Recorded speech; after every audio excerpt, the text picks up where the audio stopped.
parte che devi fare, No. lo dovremmo fare poi con di schermo. Sì. Think you post the field. Yes, yes, I did, just because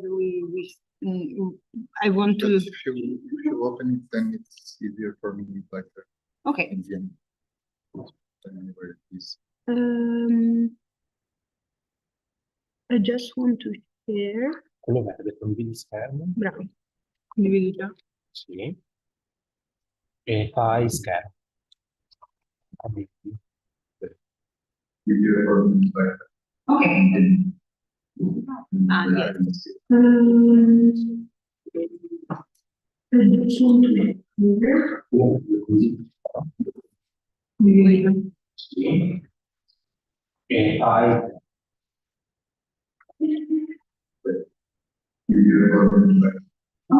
silenzioso.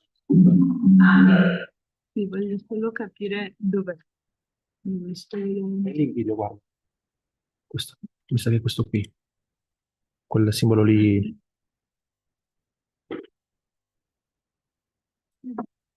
Non lo vedevo perché c'è direttiva audio schema.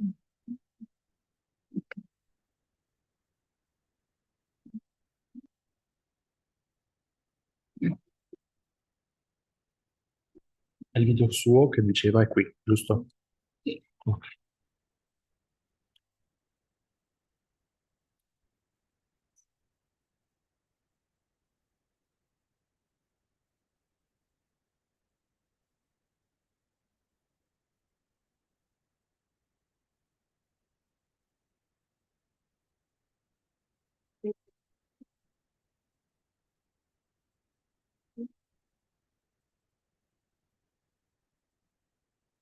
Perché scarica?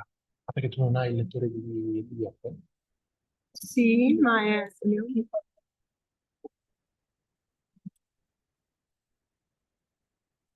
si può spostare. Quello puoi chiuderla. Questa qui puoi mettere, c'è la faccina lì sopra, se c'è sopra quello piccolo, sì. Quella la puoi no. Tanto lui la attiva sul sito, ma se ci va sopra.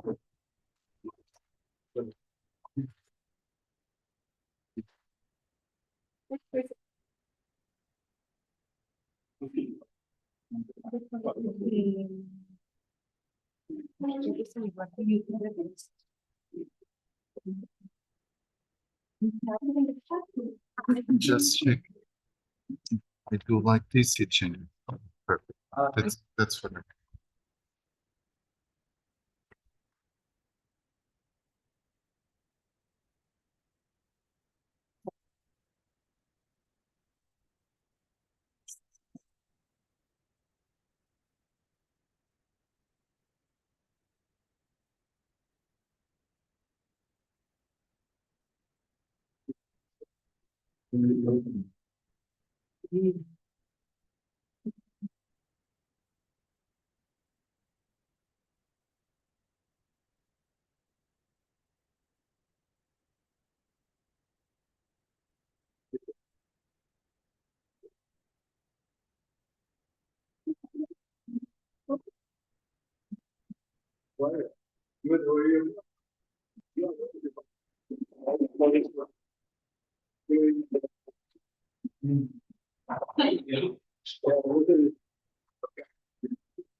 Sì,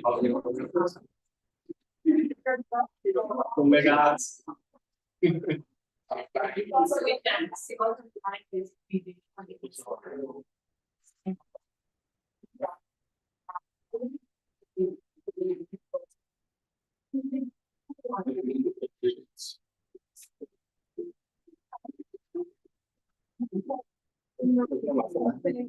might want to use some. Yes.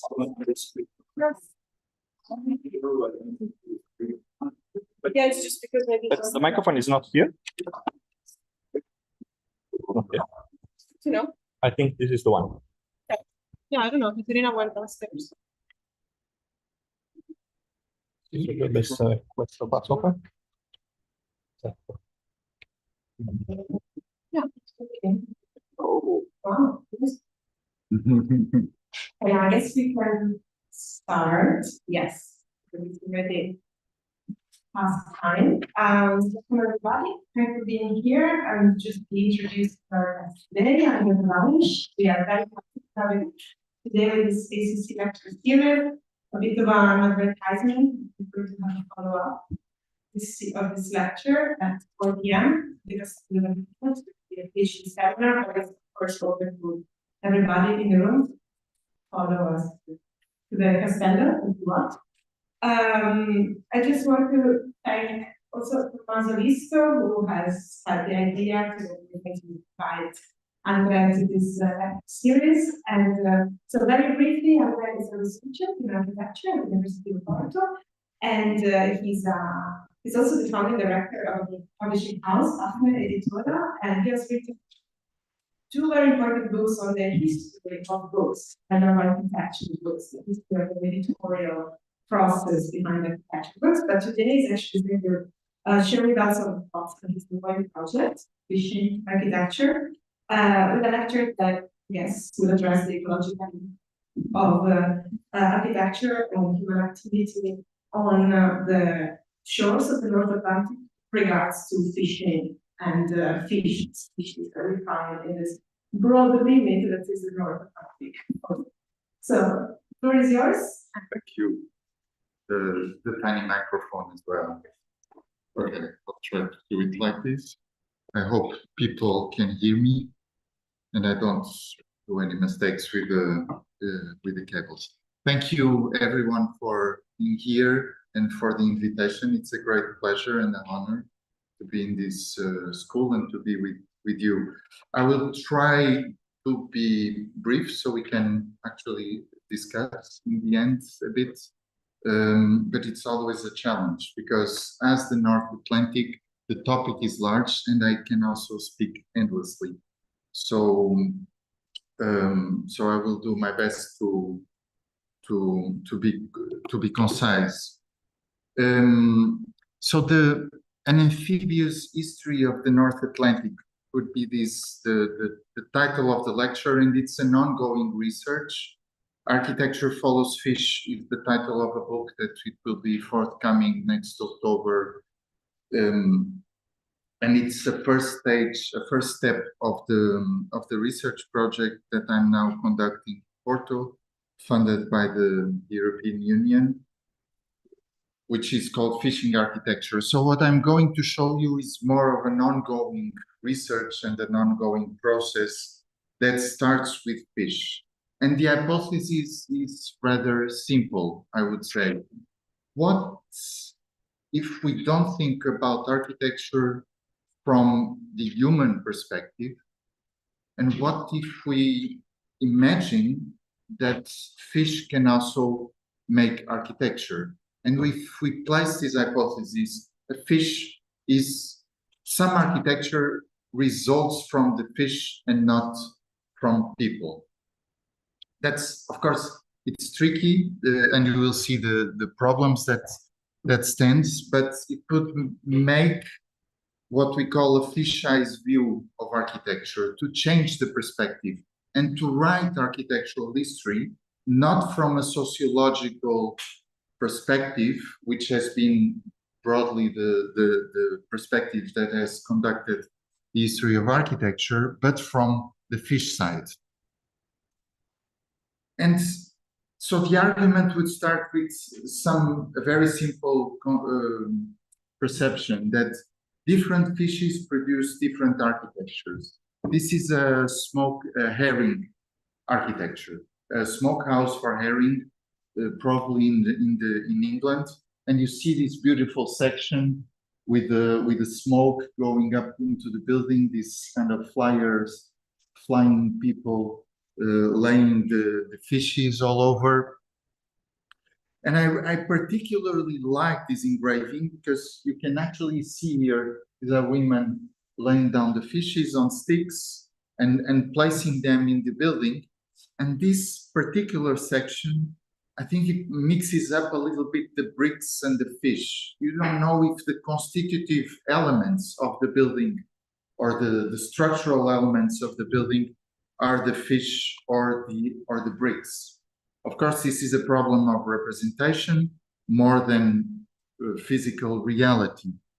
But if we think of cod, for instance, which is a very different fish from a herring, cod produces a very different architecture than a herring. So these are, for instance, some drying racks for the salted cods dried cods in northern Norway, Lofoten Islands. And this would be another drying racks here, probably for salted cod in Newfoundland, on the other side of the North Atlantic, late 19th century. The other ones were 21st century. And you can also see the spectacular spaces that these architectures for cods have created. And this is very simple, because why this architecture, why building for herring is different to building for cod, because herring is a fodder fish. It's on the lower ranks of the trophic chain. It eats plankton and other we cannot say it's vegetarian, but almost, whereas cod eats herring. So, which means that the meat of the cod is very different from the meat of the herring.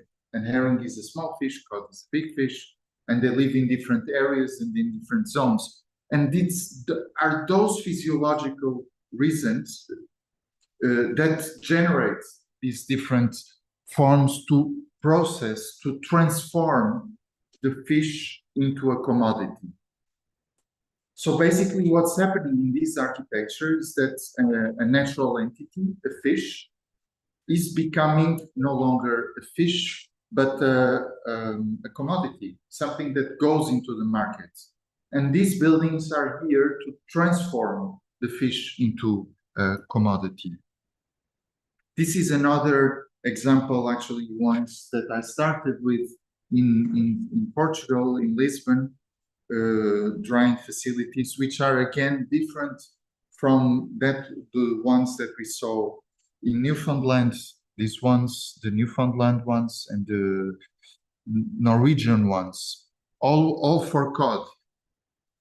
This means that in Portugal, the architecture of cod is different from the Norwegian architecture of cod, that it's different from the Newfoundland architecture of cod. And that, of course, results also from an environmental condition and from a different relationship that people has to the cod itself. I wonder if this works. It doesn't work. It's a beautiful website that's called Windy. That shows the different water temperatures of the Atlantic. So this is the temperature range of the Atlantic in a given moment. I can't exactly recall when was the date, but I think it's relatively springy, because you see that the blue is very much north. The cold area, the cold waters from the north are coming down, and they are mixing with the warm waters of the Gulf current. And cod needs this range of temperatures to live. So if it's warmer than, I guess, 10 degrees, if I'm not mistaken, it doesn't go. There is a temperature threshold that he simply doesn't go beyond that, because his body is designed for a different thing, which means that in Portugal, as you see here, there is no cod. It's too warm, the water. So you would find cod in Newfoundland, on these islands of Canada, Greenland, Iceland, and Norway. I will show you a few examples afterwards. So how to do this? One is with scientific knowledge and very hardcore papers that I must confess that I don't understand 3/4 or of what I read. Another way is with empirical knowledge and with tacit knowledge, and also to work with fishermen to understand how fishermen know the fish and how they relate. And this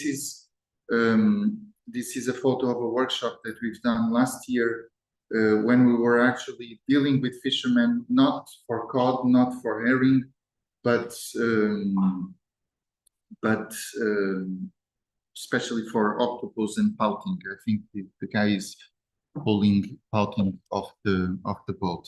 So we imagine the project slightly crazy, I would say, in terms of geographic ambition, that would combine Newfoundland, Bonavista, Iceland, Isafjordur, Norway, Hammerfest, you don't see because it's hidden, Greensby in England, Lorient in France, Matosinhos in Portugal, and Gloucester in the US, having a very broad time range in terms of history, so going from the beginning of the 19th century, 1815, and I say 5 of April of 1815 till 2 July of 1992. The 5 of April of 1815 was an attempt to have a mark that is not a human mark. So what is the reason of that date? Is that there was a volcano explosion in Indonesia, the Tambora volcano, and the volcano released ashes all over the planet, which made the population of mackerel in the US kind of totally collapse. And so the volcano eruption, it's the beginning of the story. It's a natural phenomenon that fish cannot resist to, and the fish itself dies. And 2 July 1992, it's a political date, it's a human date, it's the moratorium on cod fisheries in Newfoundland. So there was been so much overfishing in the shore, in the Grand Banks of Newfoundland, that the Canadian government decided to close the fisheries for 2 years, the cod fisheries. Say, okay, we during 2 years, we give them a break and we allow cod to restore its balance, its population. And it's still closed today. 30 years have passed and cod has not recuperated yet let's say the capacity or the biomass or the population that existed back in the days until the mid-20th century. So that gives us a wide range of time to look at very different things. One thing are the marine ecosystems. So how these ecosystems function and how the fish functions within these systems. Another thing that has been too much studied, I would say, but I can understand why also, because it's very telling, is fishing technology. So every time there is a change in the fishing technology, let's say if we start fishing with trawls, with large nets instead of lines, we fish more fish, and that has an impact on the marine ecosystem. So whenever there are changes in fishing technology, the fish populations will change and transform. Then there is food processing that I showed you already some examples. And what you can see is that whenever there are changes in food processing, there are changes in the architecture and in the fish populations. So it's easy to imagine when you build a freezer to freeze cod, you build a very different architecture, and I will show you some examples, than the drying racks that I showed you so far. And this change will have a different impact in the ecosystem, because a freezing plant has a different way of performing than a drying rack or than drying facilities, which means that the pressure upon the marine ecosystem will be higher and stronger. Then there are politics. I show you 2nd of July 1992. It's a clear political shift that will have an impact on the fish populations, not the expected one, actually. The cod didn't came back, but the fishery stopped and the architecture changed. And finally, in consumption habits, we need, and I will try to show a bit this idea of the consumption in the end of the lecture if I get there. So whenever we need to eat differently, and each change in this level of things will have an impact on the way we build, and will have an impact on the marine ecosystems. So that's a bit the argument, and that's a bit what we are trying to trace through architecture within the history of the environment, we could say. So how a different kind of design will have a different kind of ecological impact upon the fish population. This is a little bit the thing. Then we are mixing a few species. Cod, sardine, and tuna are the main species, but we already spoke about herring. I will also speak about egg, salmon, whatever. Anyway, this is the broader framework. So I'll try to give you a few examples, and then we can have a bit of a discussion about this. And the first example is this map that I really appreciate. It's a 1887 map. It's a French. You see France here. It's one edge of the hexagon. You see France is around here. So this is the Atlantic. You see the Iberian Peninsula and the Bay of Biscay. And within the Bay of Biscay, you see all these black dots were small villages that I will show you some images of for sardine fisheries. Small units to catch sardine, and for the canning of sardines. This drawing is from 1887, and there were huge prices of sardines in 1895, in 1886, and in 1887, this guy, Victor Llach, got into a boat, into a trawler, and say, forget about sardines, let's go and catch in different locations, different fishes. So what you see in the map are these routes here, and these are essays, and he said, okay, I worked for 1 hour with my trawl, with the trawler, and I caught, I don't know how many eggs, I caught a few sardines, but I also caught rays, I also caught other fishes that have commercial value. And then I experimented also on this way. I did another examples. So, and he comes back to land with obsessed with let's change the way we fish. Let's use trawlers instead of sardine fisheries or sardine small boats. I will show you some of these boats. Let's change the technology and change and overcome the crisis by this combination.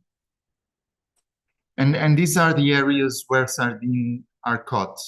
What it shows here is that there is a territorialization of the sea. Somehow the fishermen are looking to the sea as a master plan, somehow, as territories. We know that from many stories, but this is about fish. So one very curious thing about sardines is since they are on the lower ranks of the trophic chains, like the herring, they are very susceptible or very to climate and to recruitment, or the recruitment is very susceptible to climate. What is recruitment is the capacity to reproduce. Basically, every year they spawn, and some years the spawning is successful. There are new baby sardines being born. Some years it's not, because it's too windy, because it's too cold, because it's too warm, because it's not windy, etc., etc. So here you see maps of the, this is one of these papers that I don't understand very much, for sardine and anchovy, of the distribution of the suitable habitats for sardines and herring. And you see how they change between March, April, and May in a given year, which is the spawning season. And also, this is the density of sardines between 2000 and 2004. So you see that sardines are changing their location in the sea. They are moving. So unlike architecture that is relatively stable, let's say, we design for a place at a given moment, and there it is. If we think of architectural tools to represent this, it's a bit elusive. So sardines are constantly on the move, fish is constantly on the move, and the ecosystems are constantly on the move. And it are exactly these movements that make very variable the catches, because the fishermen go to one place that last year there were sardines here, and this year the sardines are somewhere else. Where are the sardines? We don't know. No sardines, no money, big crisis, famine, economical crisis, drama, etc. So if we look to the architecture of the sardine fisheries in France, in Brittany, it's a very, I will skip a few steps of the story, but basically there were brineries, which mean placing sardines in salt barrels and salting sardines. And in the mid-19th century, 1850s,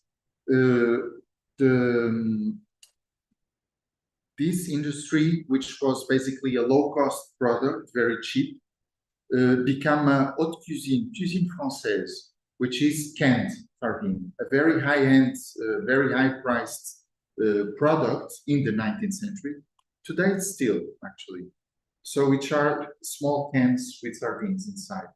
And this has become an industry. And this industry has grown incredibly crazy between the 1850s and the 1890s. And in the 1890s, there were these huge crises. Why there were these crises? Because there was not enough sardine for so many buildings. How, maybe I'm speaking too loud or too many things, because this is a lot of stuff in a very condensed way, like the canned sardine, you know. What was I saying? What does this looks like in terms of architecture? And first of the things, it's a relatively low investment. So you see this guy barefoot here with two baskets bringing the sardines off the boats. That's tiny boats. There are slightly larger boats there, and then they go with the tiny boats. A lot of hand labor, very low investment in building, just a footpath and it's done. And there is a key thing, sardines, because of their physiology, they rotten very quickly. So you cannot have sardines in beds much longer. Let's say half a day later, you don't do anything, you don't want to eat those sardines. So it has been very quick, the move between the sardine is still alive and then the sardine is in the factory being processed to be cooked and so on. So sardine canneries were just besides these small beaches. and were very much distributed along the coast. This was not very efficient, so there was a bit of money. They start to build small infrastructures. So this is not large harbor infrastructure. These are small malls, small piers, to speed up, sorry, not fasten, to speed up the movements. And you see these small communities all over Brittany. And it's when there are too many of these communities, as opposed to too little of sardines, that the system collapses and Llach goes after other kind of fisheries to cope with the crisis. And there is architecture here, concrete architecture. You see a structure just like the beautiful one that we are using today. There is a lot of machinery. There is a lot of industrialization. You see the cans coming down here. I like this picture very much because it also tells you that it's a promotional picture. You see the backdrop.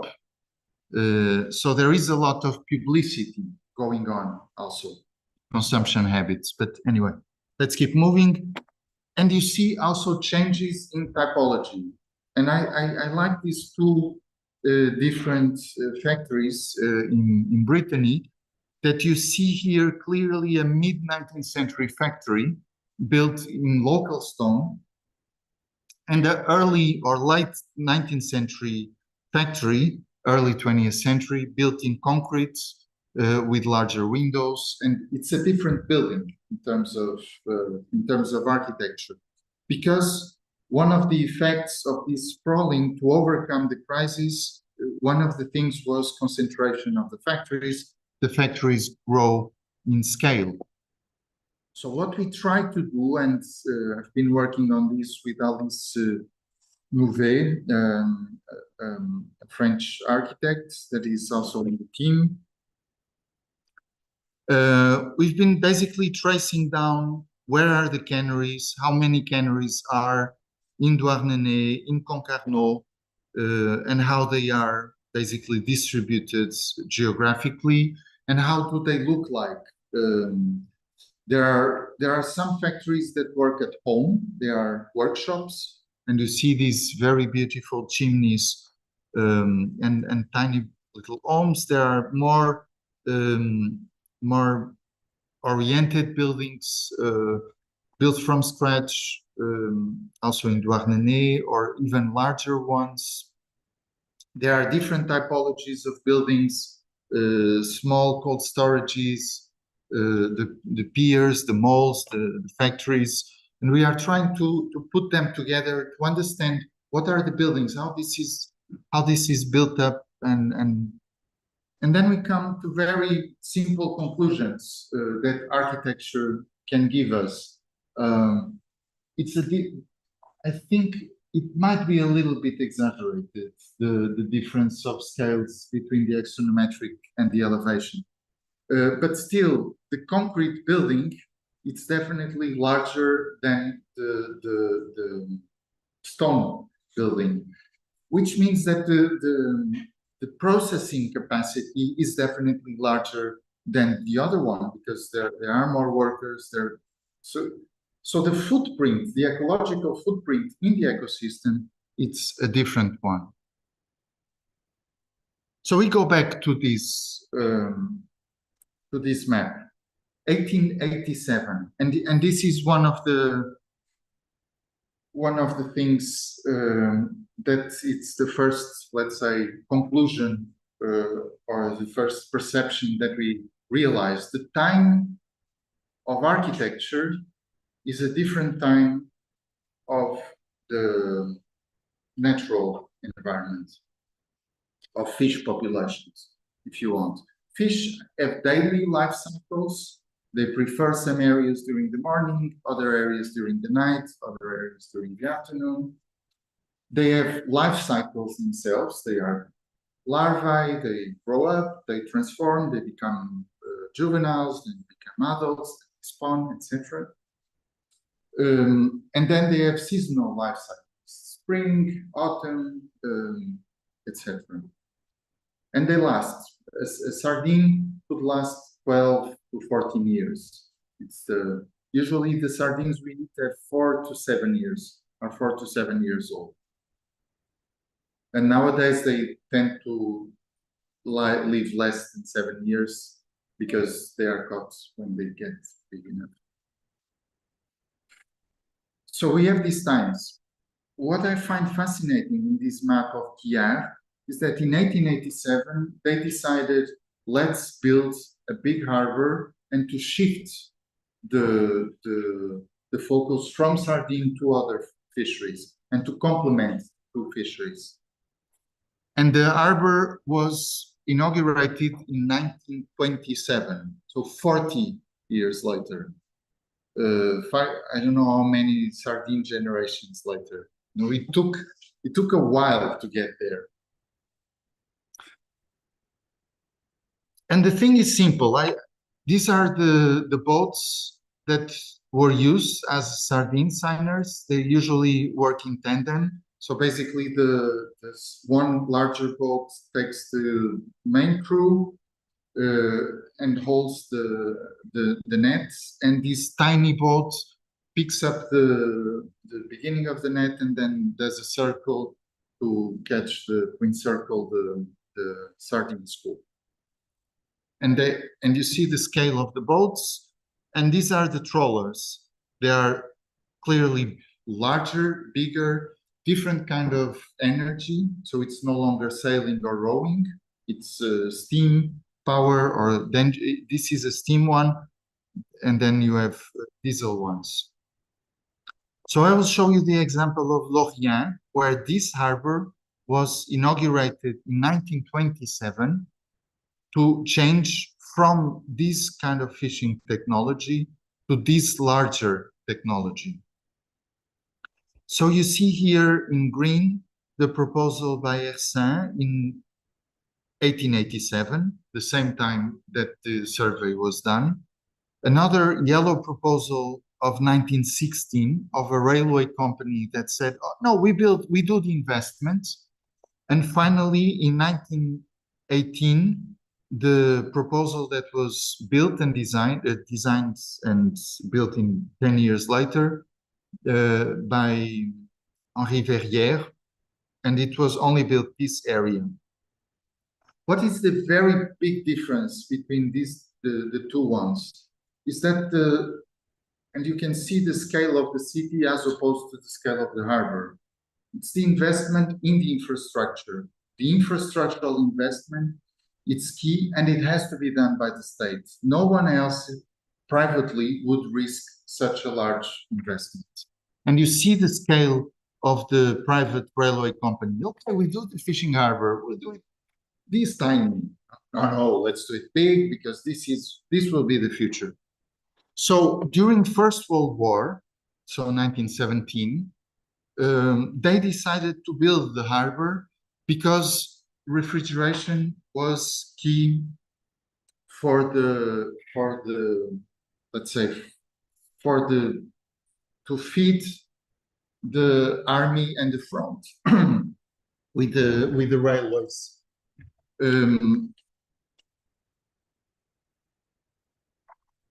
And it was the combination between refrigeration and railways that made sure the French state that they needed to move into frozen fisheries to develop a proper food supply to the country. Therefore, large investments in a fishing harbor.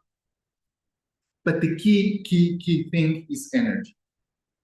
It's the shifts to coal, and it are the coal merchants, not the fishermen, it are the coal merchants that we will push the development of the trawling to overcome the sardines.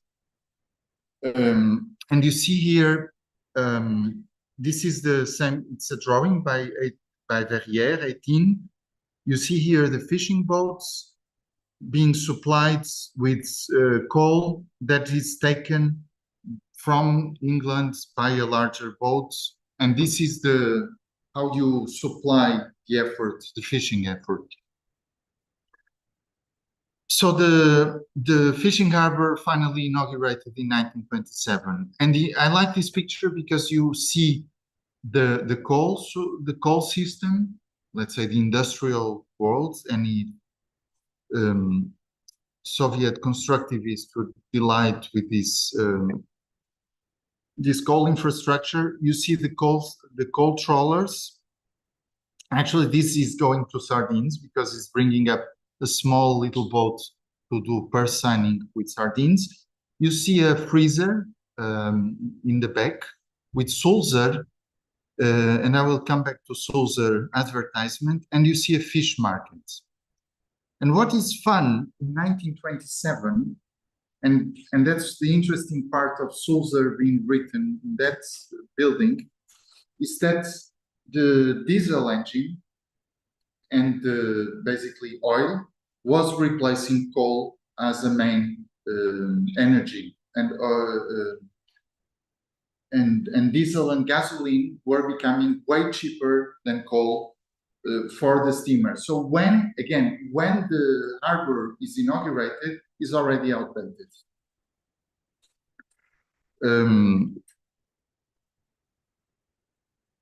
And finally, the auction market.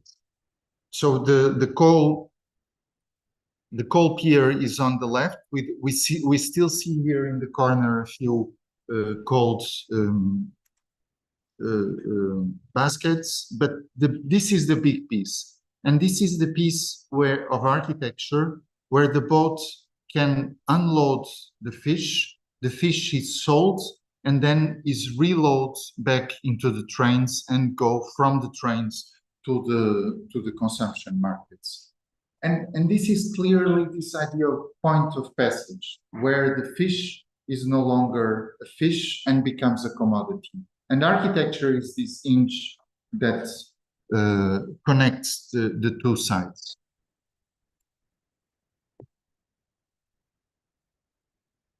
And I think I could continue. I could continue, and probably I will continue with the freezers. The freezer is another technological change, and this technological change, and this freezer in Llach that was built in this harbor was designed for another crazy operation. As you saw in that map, the water temperature map, there is no cod in France, as there is no cod in Portugal. What happened is that French were fishing cod in Newfoundland and drying and salting the cod.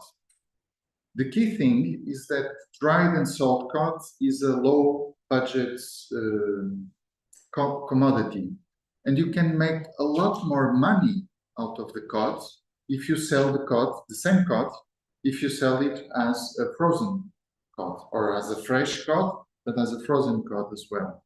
So the idea was to build a freezer in Saint-Pierre-Miquelon, which is still today France in Newfoundland,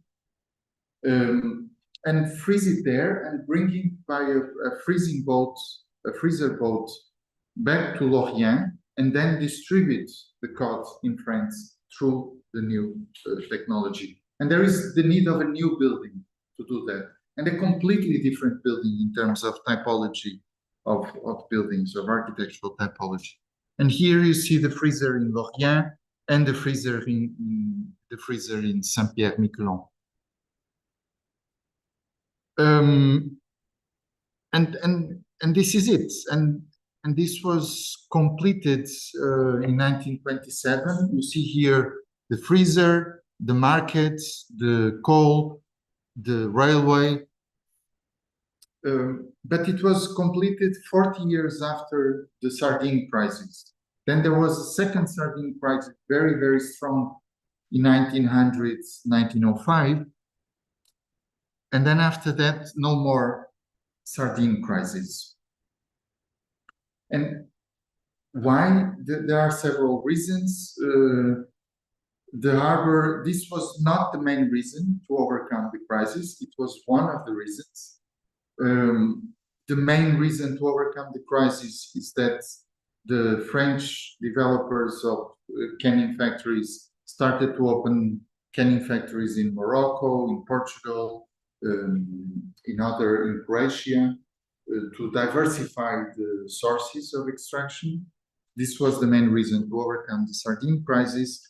But what I like here is that we have in Lorient these statistics, and from 1927 to 38 in South Brittany and in Lorient specifically, in this building, we know exactly how many tons of hake, how many tons of ray, how many tons of lot, which I don't know which fish is in English, but never mind.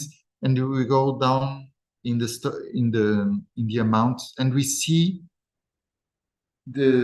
let's say, how much fish this precise building has passed through this precise building.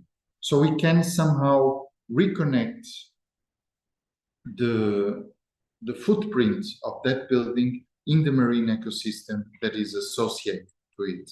Of course, we still need to know where this hake was fished, which boat fished this hake, and so on and so forth. But this is let's say, this is a bit the connection. So how this graph that you see here, it's the fishing architecture of this specific building here.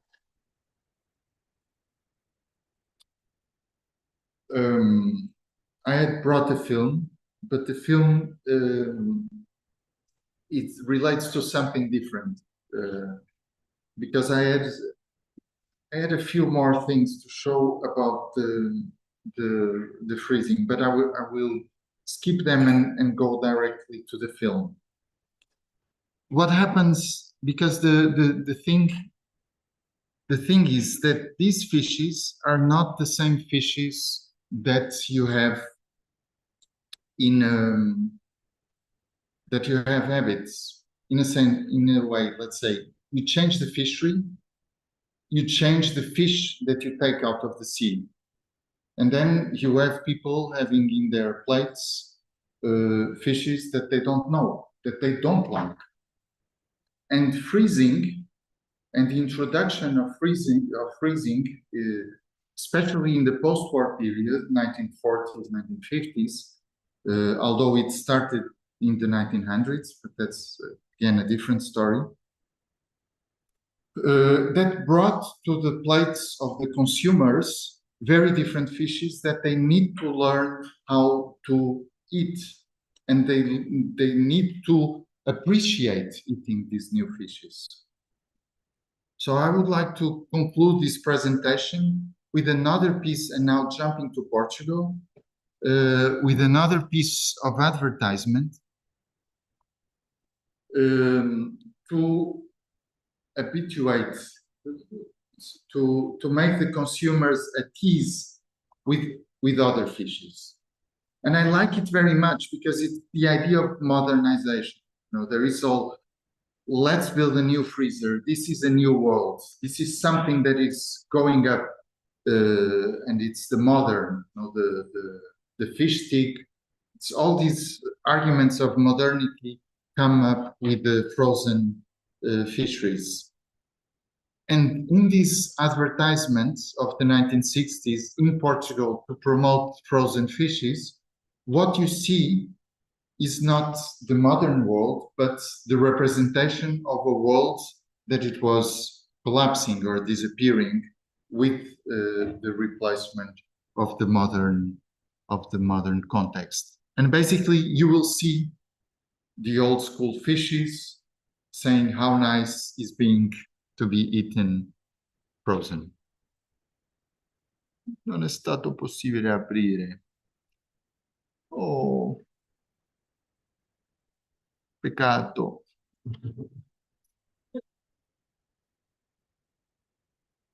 It worked before.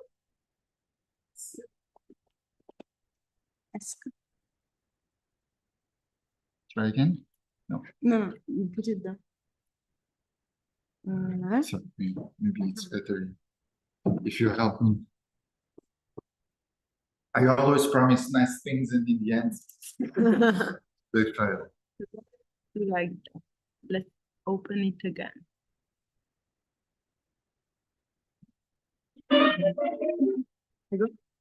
Thank you.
You.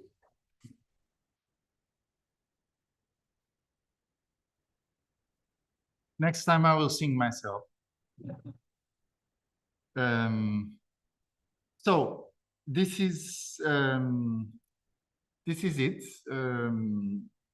As you know, as you understand, it's not a complete project. It's an ongoing project. I try to give you some, let's say, some hints of how we are working with it, and anyway, it works like that. I showed already the images, but I would love to save some time for discussion if we still have, and hear your thoughts, and eventually reply some questions if you have any.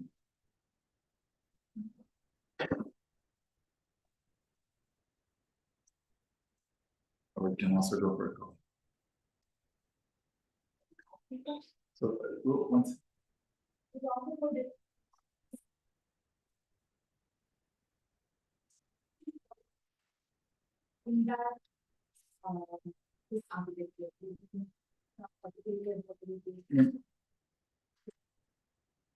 Politics are key in many respects. In a sense that I would say they determine certain kind of fisheries. I would take the example of Portugal, for instance, that it's one that I know quite well. We had a dictatorship, Italian, shaped in the 1930s, late 20s, and the government has a very specific policy. Let's fish cod for national consumption and sardines for exports, so that we stop importing cod and start exporting sardines, and then balance the import-export trades. So this is, and the cod fields that I showed you are a result of this policy. And the sardine factories that we know from the north of Portugal, especially from the north, the ones on the south are more French based and Croatian based, but they result from this policy. Let's push it somehow. But this is the story that has been told. and it's not very difficult for me as an architect to go through the history books and pull up these negotiations that were happening and that historians have marked, and they always see it from the political perspective. And they say the CODS project was a complete failure. It wasn't a complete failure because if you go to Portugal today, national dish COD, everyone gives you COD, we love COD. I was listening to an amazing gag story today, never mind about COD. So COD is there. So ideologically, this policy had a huge impact, but economically it was a disaster. Why it was a disaster? Because with this idea of going to cod, to cod fisheries, the strategy was to say we are the brave Portuguese sailors that went down discovering the world back in the 16th century, and today the brave sailors go to Newfoundland to feed the country. Completely rhetorical, completely idiotic from the beginning to the end. But the fact that they weren't, and they weren't simply because in Newfoundland, fisheries were being operated mainly by Czech, Soviets, Canadian, American, Spanish trawling fleets, not the small boats and the Portuguese, let's say, 19th century technology, and fish was vanishing. So there was not enough cod to support the policy. And this part nobody tells. So how the fish was changing and how the fish itself was not connected to the policy. And also for the exports, there were, as it happened in France 50 years before, there were limits. In the 1940s, 1950s, there are crises, there are sardine crises, especially in Porto, because there were not enough sardines for the amount, for the scale, for the economic scale that was planned to the policy. And again, this is a story that the historians don't tell, because they source their histories from the social and the cultural side. And this is a history that the biologists don't tell, because the biologists don't do history. I'm being a bit too mean here, because there are biologists doing history, and history of biology and history of fisheries, especially, which is extremely interesting and fascinating. But it's a very narrow part if you compare to human history. So politics are key. In our research project, we try to ignore them. We can't, but we try. But thank you for the question. Please.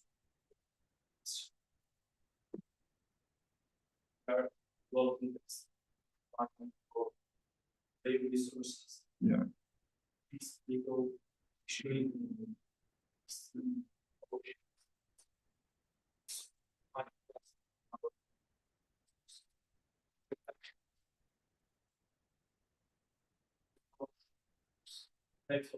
but go on. Our conducting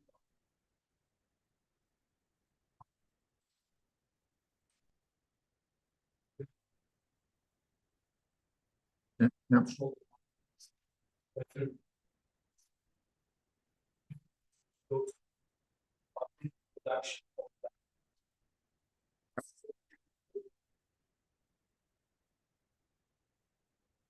It's a curious question. I don't know. I visited a shrimp factory in Basel, near Basel. Colombian shrimp being grown in Basel. Again, high-end product, super expensive. I can't remember. 120 francs for, I don't know, half kilo of shrimp. like that. Even for Swiss standards, it was expensive. And it's very ecological, the growth of the shrimp. Especially because the key thing was energy. And that was the fun part of it. They were sourcing the energy. Basically, there is a salt mine, and it's the salt mine that funded the shrimp company. Not to salt the shrimps, but because they need warm water to extract the salt, and they cannot throw the warm water back into the Rhine River. So then they have to cool down the water. And while the water is cooling down, why not to make some shrimps growing in the water? And that's the cost breakdown that allows the shrimp to grow, the Colombian shrimp to grow in Basel. How do you feed shrimp? We bring soya from somewhere, Brazil or France, I don't know from where the soya to grow the shrimp is coming from. Yeah, not all the steps of the thing are ecological. It's a bit of a problem there. So I totally don't know. I totally don't know. It's definitely, there is a combination between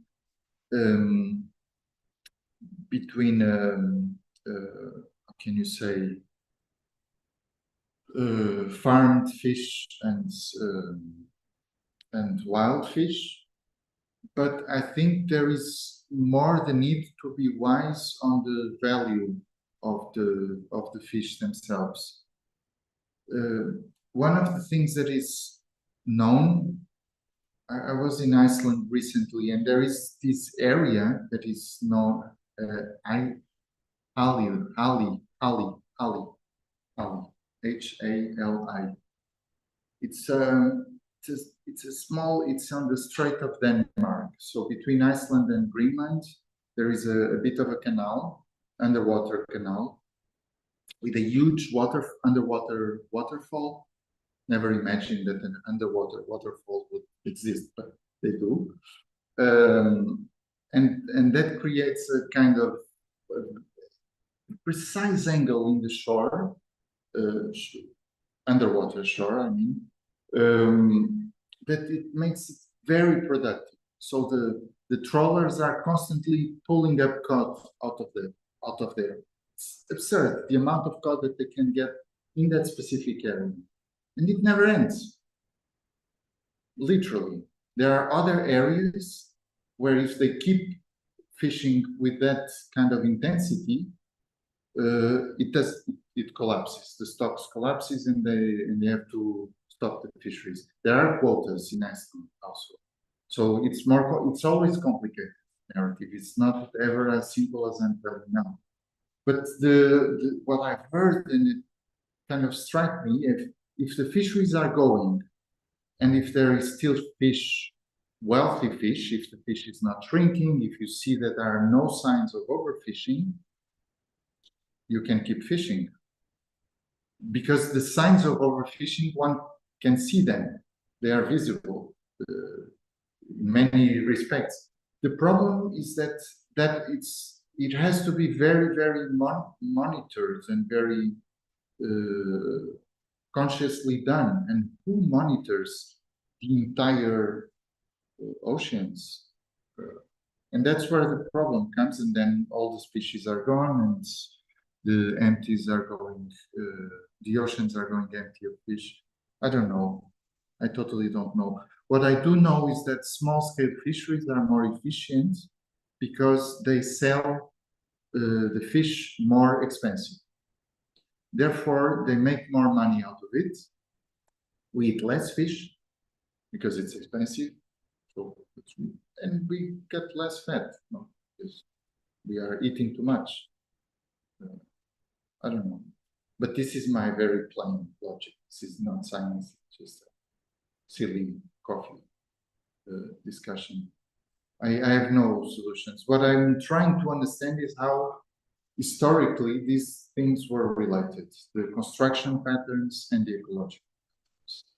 And I'm not getting into a very precise picture so far, but I will give it a bit of time. Sorry, thank you. we went really curious about one here. Saying what it's gonna be. We also talked about the different kinds of fish. And you mentioned that it has its own feed. My question is, due to those technological advances, do we see all of those architectural beauty that you mentioned for so different types of fish?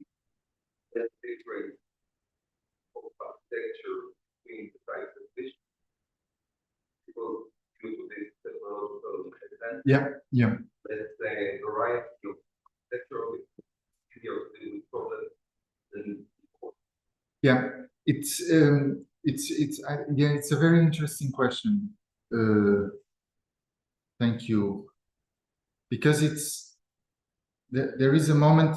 I think refrigeration changes everything, and a building is a refrigerator. But what refrigerates is not the building. Sometimes, if you think of ice, what they're called ice houses. The building itself is it's designed to protect the ice.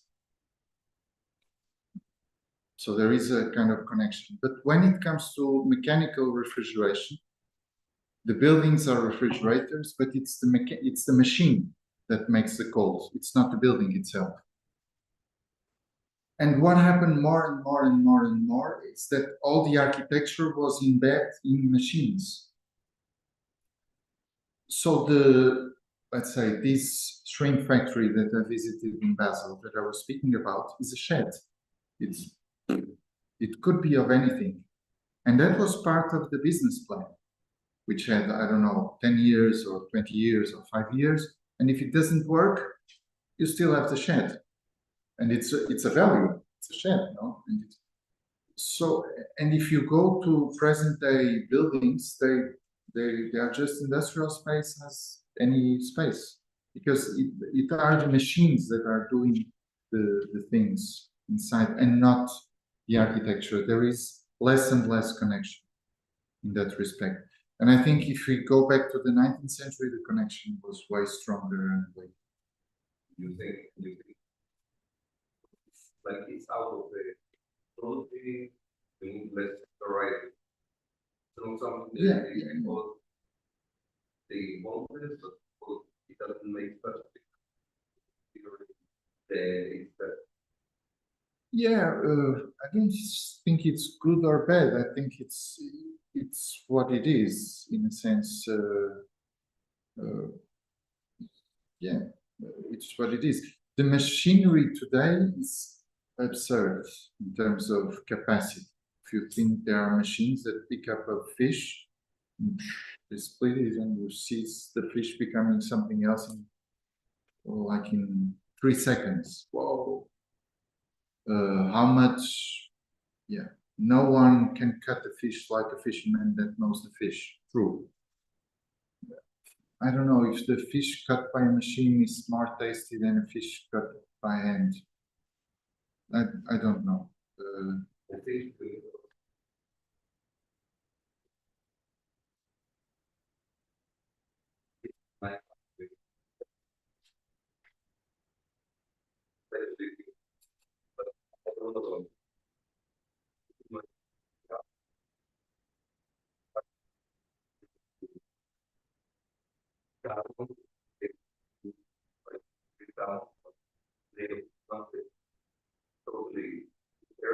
Yeah. So I think we look for this,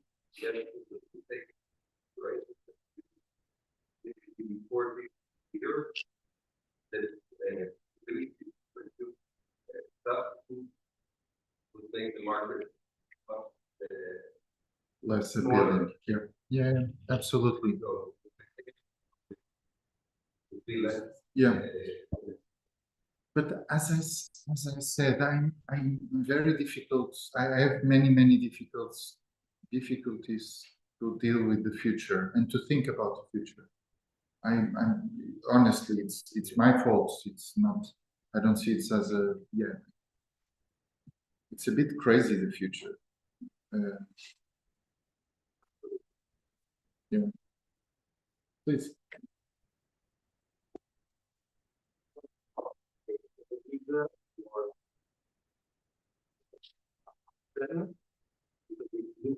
Really similar to the both economy being industrialized. For example, I was thinking about the tuna factory in South Italy, that almost same from a really large economy became a industrialized. But I was thinking like it would be the same for all these kind of economies. Like for example, we have this huge topic about currently want using wine and cheese or hazelnut. It would be the same. Like we make something cultural, became so industrialized. So probably this would be the future also for these. All the time.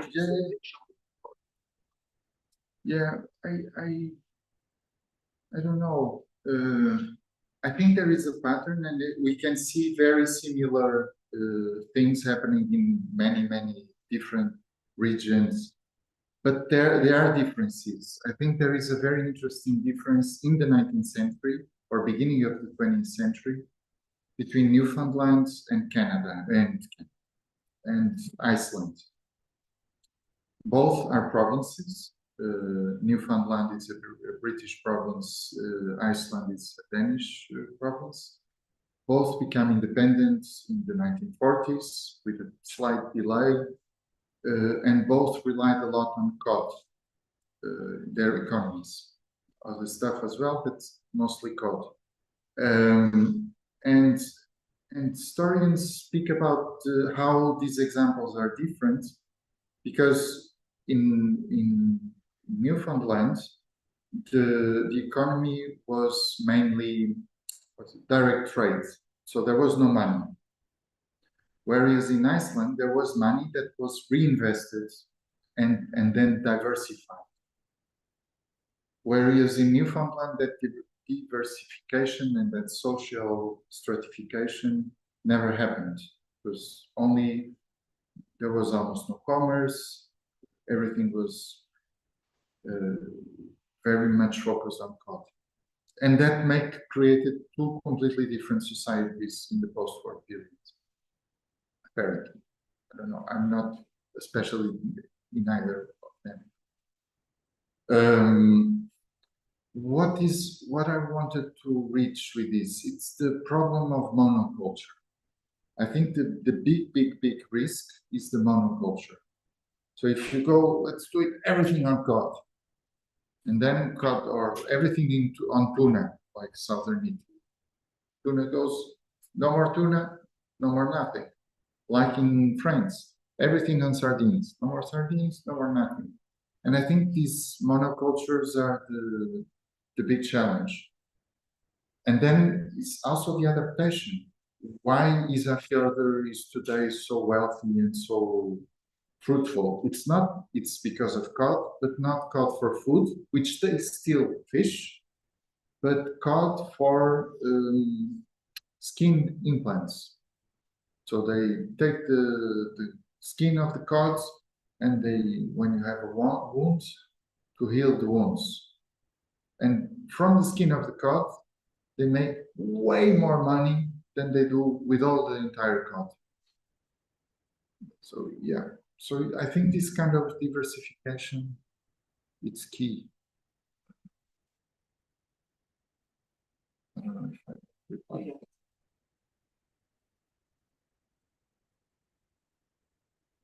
Well, thank you. I hope it wasn't too much dispersive or confused. I'm confused, but that's normal. But it was a pleasure. Thank you.